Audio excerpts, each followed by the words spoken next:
Salut, c'est moi. Bienvenue à tous sur cette vidéo, bienvenue si vous découvrez la chaîne, une chaîne où on parle cinéma, où on parle vie de comédienne, puisque je suis comédienne, même si certains autres diraient saltimbanque ou encore bouffonne. Bienvenue également dans ma chambre, j'ai très envie de tester, de tourner dans ma chambre parce que j'y suis beaucoup plus à l'aise, mais c'est compliqué parce qu'il y a la rue juste là, et on entend les voitures. Donc testons, si ça me fait chier, je retournerai dans le salon. En témoigne ce pull de Noël, nous sommes à la fin de l'année, et qui dit fin de l'année dit évidemment bilan, et comme le veut la tradition de YouTube, c'est l'heure de parler des meilleurs films, les films incroyables qui nous ont fait vibrer. Ça, ce sera la semaine prochaine, parce que cette semaine, on parle des pires grosses bousasses de l'année. Et l'année 2020 étant en elle-même une énorme bousasse, c'est pour vous dire que le trophée, il vaut de l'or. Évidemment, je tiens à prévenir, c'est un top extrêmement subjectif, ce n'est que mon avis, il vaut ce qu'il vaut, vous avez le droit d'avoir le vôtre, et en plus, vous vous doutez bien que je n'ai pas vu tous les films de toute l'année. Mais n'essayez pas de changer de sujet. Pour ceux qui me connaissent, vous savez que j'ai un peu de mal à clasher volontiers, un peu gratuitement et méchamment, les gens, de manière générale, ou les films. J'ai tendance à toujours trouver des petites circonstances atténuantes, à essayer de modérer mes propos, alors je vous préviens tout de suite, cette vidéo fera exception. Ça va envoyer du tacle de manière non modérée. Petite dernière chose avant de commencer la vidéo, j'ai vu dans les analytics YouTube, parce que je commence un petit peu à regarder, que vous étiez 50% à regarder mes vidéos, mais à pas être abonné. Mais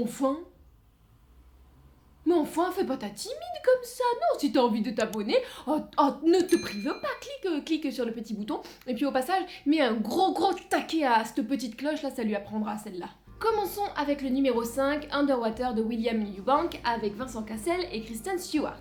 Bon c'est pas bon hein. Ça raconte quoi?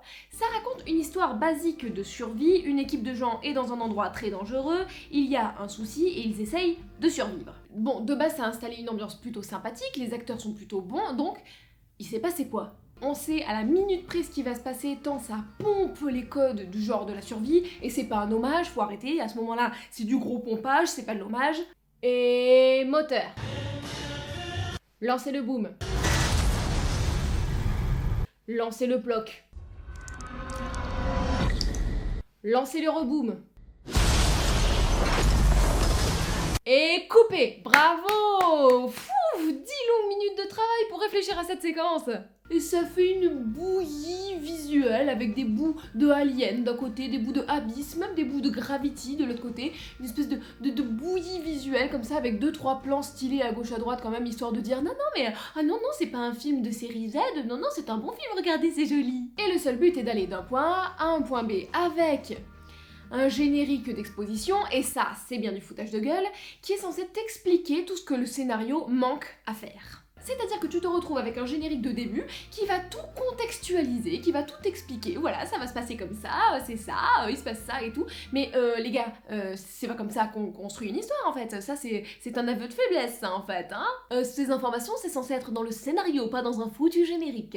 Franchement, on dirait que les gars ils ont tourné, ils ont monté leur film, ils l'ont regardé et ils se sont dit « Oh merde, on comprend rien. » Ouais. Ah j'ai une idée. On va mettre un générique au début, genre hyper mystérieux, qui explique tout ce qu'on a zappé de mettre dans le scénario, ok? Mais ouais, bonne idée. Ouais, comme ça, tu vois, ils se disent « Oh, c'est fait exprès » et en plus, ça commence direct dans l'action. Carrément. Fin de journée? Ouais. Non, ça se fait pas.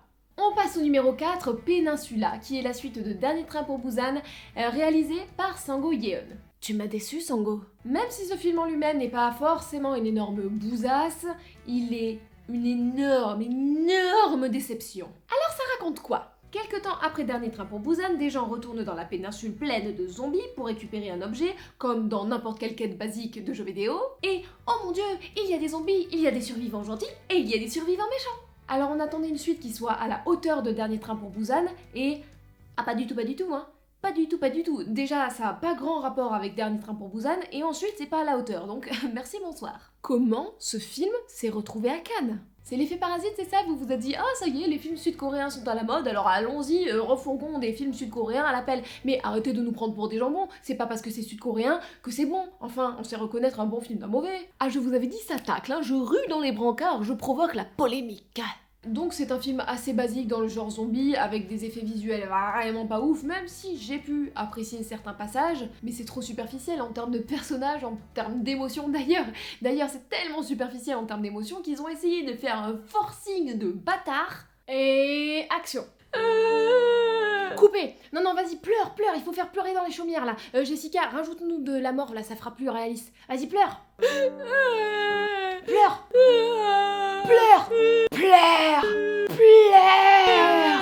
Mais enfin, laissez cet enfant tranquille. Bref, ça essaye de faire un truc que ça n'arrive pas à faire, et ça ne parvient même pas à titiller la petite fibre plaisir coupable, donc tu passes même pas un bon moment. Et bon Dieu, Vishnu et Antonio Banderas savent qu'en termes de plaisir coupable, je suis une fille facile. Numéro 3, et je l'ai rattrapé très récemment, Mulan, de Niki Caro. Ce film m'a redonné l'envie de faire un concept qui... Je voulais que ce soit le concept phare de la chaîne en fait, qui est vraiment un mélange entre la critique et des sketchs humoristiques avec des passages du film et tout. Donc n'hésitez pas à me dire si ça vous tente, j'ai bien envie d'essayer de mettre ça en place pour 2021. Ce film aura au moins eu ce mérite, et il n'en aura pas eu beaucoup d'autres. Alors ça raconte quoi? L'histoire, on la connaît tous, c'est la jeune fille qui se déguise en homme pour partir à la guerre à la place de son père et qui finit par sauver la Chine. En dehors du fait que le générique de fin de ce film remercie les autorités d'une région où règne allègrement l'oppression des Ouïghours, bravo le veau. Le film a l'air d'être un téléfilm petit budget alors qu'il a coûté la bagatelle de 200 millions de dollars. Déjà, ils ont enlevé Mouchou.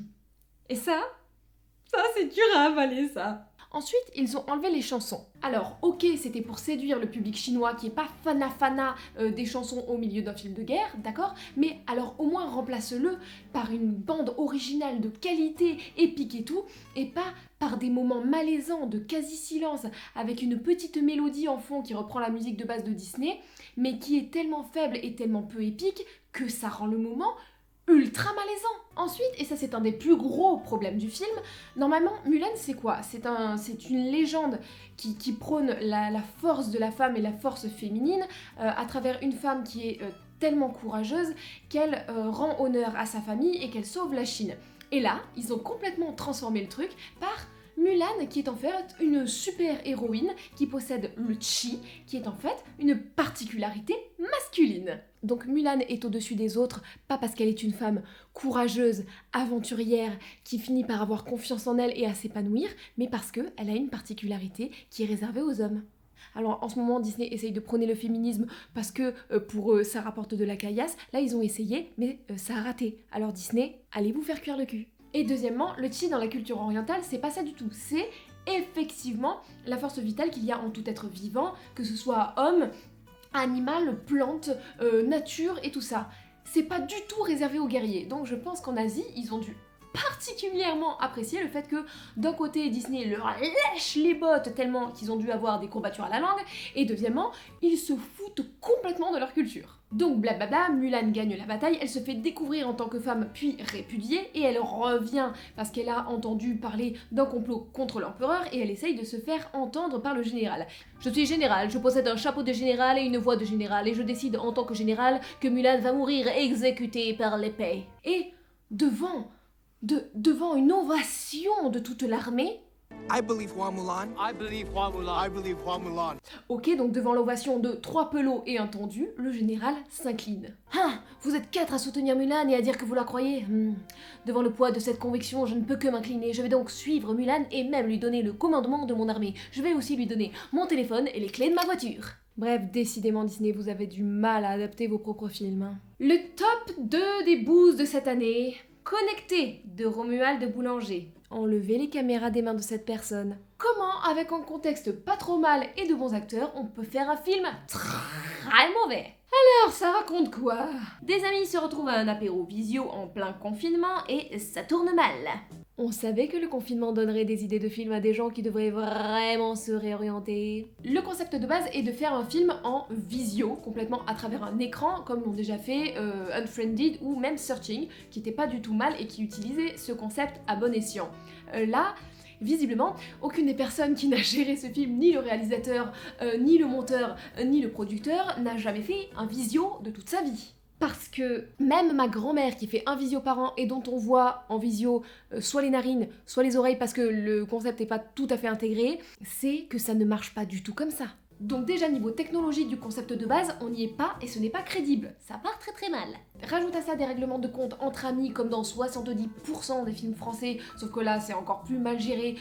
Alors des disputes qui sortent de n'importe où, des trahisons mais absurdes sorties de derrière les fagots, des trucs qui auraient pu se résoudre en deux phrases, mais non, alors là on en fait tout un truc. Et tu auras une belle bouse à laquelle même les acteurs ne croient pas. Audrey, sors de ces films-là, s'il te plaît, tu es une bonne actrice, on croit en toi, vas-y. Le numéro 1 est un film que j'ai détesté. Et pour que je déteste un film, il faut non seulement qu'il soit extrêmement mauvais au niveau qualitatif, mais qu'en plus, il diffuse des messages qui puent du cul. Si vous connaissez la chaîne, vous savez sans doute de quoi je vais parler, puisque c'est la vidéo la plus vue de toute la chaîne. Alors parlons-en. 365 jours de Barbara Biaolas et de Thomas Mendes. C'est un des pires films que j'ai vus de toute ma vie. Et j'en ai vu des films de merde. Alors ça raconte quoi ? Ça raconte basiquement un pitch genre La Belle et la Bête, un mec séquestre une meuf et espère qu'elle tombe amoureuse, et guess what ? Elle tombe amoureuse. Rajoutons à ça des scènes sexistes ne remettant jamais en question les agressions sexuelles et une réalisation faite avec le cul. Faites avec le cul. Ah non, alors celle-là tu me la laisses, hein. Désolée, mais ça mérite. Donc rajoute à ça une très mauvaise réalisation et tu auras 365 jours. Dans ce film, le héros sexy joué par Michele Morrone enchaîne les agressions sexuelles voire les viols, les clichés sexistes à base de « j'insulte une meuf de pute parce qu'elle danse en tenue moulante » et les phrases de gros teubés, bien sexistes là aussi, du genre « je veux que tu tombes amoureuse de moi de ton plein gré ». Alors qu'il séquestre la meuf parce que notre héros sexy, Massimo, visiblement le consentement, c'est un petit peu comme ma grand-mère avec les visios, il n'a pas intégré le concept. Quant au personnage féminin, elle par contre, elle colle parfaitement au cliché de la coconne michto qui est complètement affligée de son kidnapping, sauf quand elle va faire du shopping. Oh, qu'est-ce que c'est dur d'être séquestrée, je pense à mes amis, je pense à ma famille. Oh, des loups boudins! Donc comme ça, tu as deux héros complètement clichés l'un et l'autre qui enchaînent les scènes faisant largement passer le message que le consentement, on s'en tamponne le coquillard à partir du moment où tu peux avoir un sac Louis Vuitton. Alors que, voyons les choses en face, cette histoire d'amour n'a aucun fondement parce que la seule chose qu'ils ont en commun et qu'ils partagent, c'est le sexe. Et ne me faites pas dire ce que j'ai pas dit, le sexe c'est très cool d'avoir une relation qui n'est que sexuelle avec quelqu'un, sauf que c'est pas avec une levrette qu'on tombe amoureux. Mais bon, comme 365 jours pour tomber amoureux, c'est un petit peu plus stylé que 365 jours pour devenir mon meilleur plan cul, on n'a qu'à dire que c'est de l'amour. Et c'est accessible à un maximum de personnes qui vont justifier cette dôme en te disant que ça va, c'est du fantasme, en plus ils sont tellement sexy. Non. Avec ce pitch, tu as un thriller, tu as un film psychologique, tu as un porno sur une plateforme porno où le sexe sera un petit peu plus intéressant et où le contexte te montrera que ce n'est que du fantasme. Tu n'as pas une pseudo-histoire d'amour qui finit avec mariage et bébé. Oui, je spoil, je m'en bats les reins, si je peux vous éviter de voir cette merde, ce sera vraiment ma BA de 2020. Ah, je vous avais dit, ça critique, hein. Oui, parce que je ne l'ai pas suffisamment spécifié tant il y a à dire, mais même si tu enlèves tout ce qui est problématique, ce film est une grosse merde. C'est vraiment très mal réalisé et c'est bourré d'incohérences. On ne le dira jamais assez, donc je me mets au milieu et je prends ma voix de moralisatrice Disney.